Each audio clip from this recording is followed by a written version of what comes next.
اسلام کس حد تک لچک دکھاتا ہے؟ اور یہی وہ مقام ہے جہاں اسلام کی غیر معمولی رحمت عیاں ہوتی ہے۔ تحریر کے 8ویں حصے میں ایک بہت ہی طاقتور مثال دی گئی ہے۔ جی؟ کہ اگر کوئی انسان ایسی مجبوری میں پھنس جائے جہاں اس کی جان جانے کا خطرہ ہو تو اسے اپنی جان بچانے کے لیے حرام چیز کھانے کی بھی اجازت دے دی گئی ہے۔ کیا واقعی حرام چیز کھانے کی بھی اجازت ہے؟ جی، اور اس کی وجہ واضح طور پر بتائی گئی ہے، کیونکہ اسلام میں جان سب سے اہم ہے۔ یہ بات تو مذہب کے بارے میں ایک عام تاثر کو یکسر بدل کر رکھ دیتی ہے۔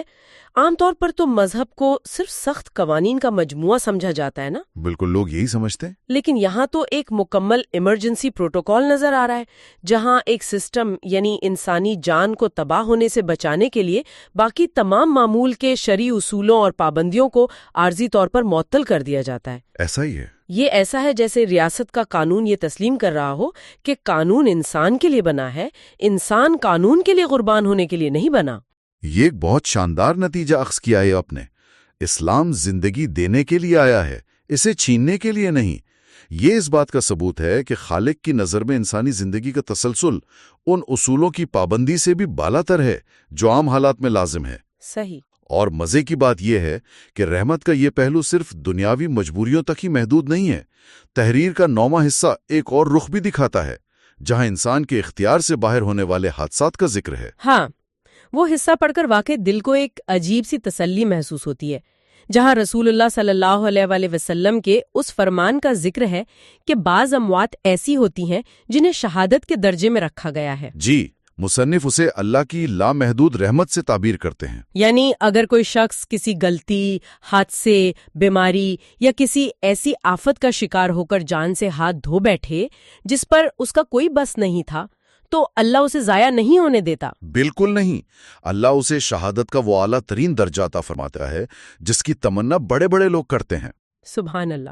یہ نظام قدرت کا وہ پہلو ہے جو انسان کی بے بسی کو بھی ایک معنی پہنا دیتا ہے۔ حادثے میں مرنے والا بظاہر دنیا کی نظر میں ایک بدقسمت انسان ہو سکتا ہے، لیکن رحمت الہی اسے اس موت پر بھی وہ مقام دے رہی ہے جو اسے ابدی زندگی میں سرخرو کر دے گا۔ یہ تو ایک مکمل توازن ہے نا، ایک طرف جان کی قدر کرنے کی شدید تاکید اور اس کے ضیاع پر سخت ترین وارننگ، اور دوسری طرف مجبوری اور بے بسی کے وقت رحمت کا ایک ایسا سمندر جس کا کوئی کنارہ نہیں۔ تو اگر ہم اس تمام گفتگو کے مختلف دھاگوں کو سمیٹیں، ہم نے قرآنی آیات کی روشنی میں جان کی حتمی قیمت کو دیکھا، آج کی دنیا کے المیے پر بات کی کہ کیسے ہم نے خون کو ارزاں کر دیا ہے، پھر ہم نے دماغ کے سروائیول انسٹنگ کو بھی ڈسکس کیا، ہاں، اور خودکشی کے خلاف اسلام کے نفسیاتی حصار پر بھی بات کی، اور آخر میں مجبوری کے وقت قوانین کی لچک اور رحمت کے پہلو کو سمجھا۔ تو اس ساری معلومات کا حتمی نچوڑ کیا ہے؟ مطلب ہم انسانوں کے لیے اس میں عملی سبق کیا ہے؟ دیکھیں، تحریر کے 10ویں حصے یعنی اختتام کی طرف بڑھے نا، تو مصنف نے نجات کا ایک بہت ہی سادہ لیکن جامع راستہ بیان کیا ہے۔ یہ 3 ستونوں پر کھڑا ہے۔ اچھا، وہ 3 ستون کون سے ہیں؟ پہلا یہ کہ اپنی جان کی قدر کریں، اسے کسی وقتی مایوسی یا تکلیف کی بھینٹ نہ چڑھائیں۔ صحیح۔ اور دوسرا دوسروں کی جان کی حفاظت کریں، کیونکہ ایک جان کی حفاظت پوری انسانیت کی حفاظت ہے۔ اور تیسرا یہ کہ اللہ سے ڈرے، جو ان تمام احکامات کا سرچشمہ ہے۔ کیا بات ہے! اور ان تینوں باتوں کو ملا کر ایک بہت ہی گہرا نتیجہ نکالا گیا ہے کہ اصل ایمان یہی ہے۔ یہی اصل ایمان ہے۔ کتنی بڑی بات ہے! اور پھر تحریر ہمارے سامنے ایک ایسا سوال بھی تو رکھتی ہے جو سیدھا ہمارے ضمیر کے دروازے پر دستک دیتا ہے۔ جی، وہ سوال کہ کیا ہم واقعی جان کی قدر کرتے ہیں یا ہم نے اسے معمولی سمجھ لیا ہے؟ بالکل۔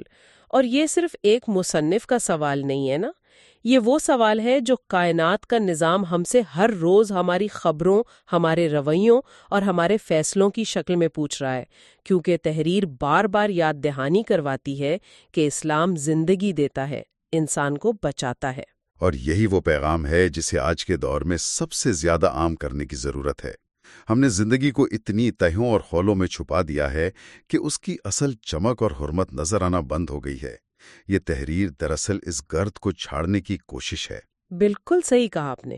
اور اس کے آخر میں ایک انتہائی خوبصورت دعا پیش کی گئی ہے کہ اللہ تعالی ہمیں اور دوسروں کی جان کی قدر کرنے کی توفیق دے، ہمیں ہر قسم کے ظلم سے بچائے اور ہم سب کو ہدایت کے اس راستے پر قائم رکھے. آمین. بلا شبہ یہ ایک ایسی دعا ہے جس کی آج ہر معاشرے کو ضرورت ہے.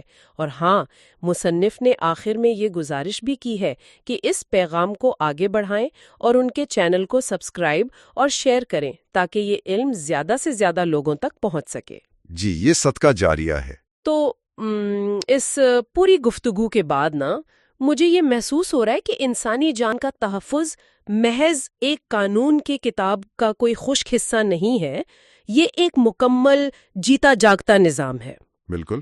جو انسان کے اندر موجود اعصابی خلیوں اور بقا کی جبلت سے شروع ہوتا ہے اور پورے معاشرتی تانے بانے سے گزرتا ہوا کائنات کے خالق کی لامحدود رحمت تک پھیل جاتا ہے. یہ ہمیں بتاتا ہے کہ ہم کوئی حیاتیاتی حادثہ نہیں ہے، بلکہ ہم ایک بہت بڑی اور قیمتی ذمہ داری اٹھائے ہوئے ہیں، اور اس ذمہ داری کا احساس ہی وہ واحد چیز ہے جو ہمیں اس تباہی سے بچا سکتی ہے جس کا ذکر ہم نے جدید دنیا کے المیہ کے طور پر کیا. صحیح بات ہے. جب تک ہر فرد یہ محسوس نہیں کرے گا نا کہ اس کے اندر پوری انسانیت کا ایک حصہ دھڑک رہا ہے، تب تک معاشرے میں خون کی وہ ارزانی ختم نہیں ہو سکتی. بالکل. تو اس سے پہلے کہ ہم آج کے اس تفصیلی جائزے کو تمام کریں، ہم ایک آخری سوچ آپ سب کے سامنے رکھنا چاہتے ہیں. ذرا اس پر غور کیجیے گا. جی فرمائیں. ہم نے بات کی کہ پوری انسانیت کا قتل ایک جان کے قتل کے مترادف ہے، اور یہ کہ ہمارا دماغ فطری طور پر زندگی کو بچانے یعنی بقا کے لیے پروگرام کیا گیا ہے. تو کیا یہ ممکن ہے کہ جب ہم دوسروں کو نقصان پہنچا رہے ہوتے ہیں، چاہے وہ کسی پر ظلم کرنا ہو، کسی کا حق مارنا ہو یا کسی کو جذباتی و جسمانی اذیت دینا ہو، تو ہم در حقیقت کسی اور کو نہیں بلکہ اپنی ہی بقا کی جبلت کو اندر سے زخمی کر رہے ہوتے ہیں؟ کیا دوسروں کی جان یا ان کے وجود کو سستا سمجھنے کا عمل دراصل اپنے ہی وجود کی جڑوں کو کھوکھلا کرنے کی پہلی قسط ہے؟ یہ واقعی بہت گہرا سوال ہے. جی، یہ ایک ایسا سوال ہے جو ہم سب کو اپنی تنہائی میں خود سے ضرور پوچھنا چاہیے. اللہ حافظ.